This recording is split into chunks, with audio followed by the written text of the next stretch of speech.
आम्ही कोणाच्या जोड्याची व्याख्या सांगणार आहोत। सल्लग कोण ज्या कोणाचा शिरोबिंदू सामायिक असतो, एक भुजा सामायिक असते व त्यांचे अंतर्भाग विभिन्न असतात, अशा कोणांना संलग्न कोन असे म्हणतात।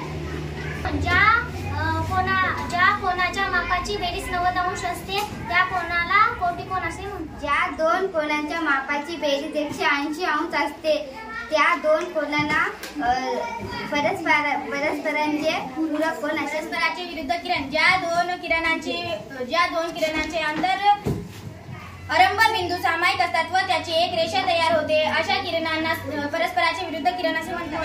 ज्या दोन किरणांची एक भुजा सामायिक असते व सामायिक भुजांनी सरळ रेषा तयार होते त्यांना रेषीय जोडतील कोन म्हणतात। रेषीय जोडतील कोन परस्परांचे पूरक कोन। विरुद्ध कोन ज्या दोन किरणांनी तयार झालेला त्याच्या विरुद्ध किरणांनी तयार झालेला कोन त्याच्या पहिल्या कोनांना विरुद्ध कोन म्हणतात। दोन रेषांनी एकमेकांना छेदलेले असतात।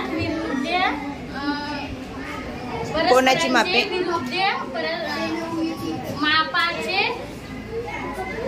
परस्परांचे विरुद्ध कोनाचे मापे समान असतात। बाजू असलेले कोनाचे बहुभुजाकृतीचे आंतरकोनाचे मापे बेरीज बरोबर 180 अंश कौसातील n वजा 2। त्रिकोणाचे बाह्य कोनाचे माप हे त्या कोनाच्या दुरुस्त आंतरकोनाच्या मापाच्या बेरीज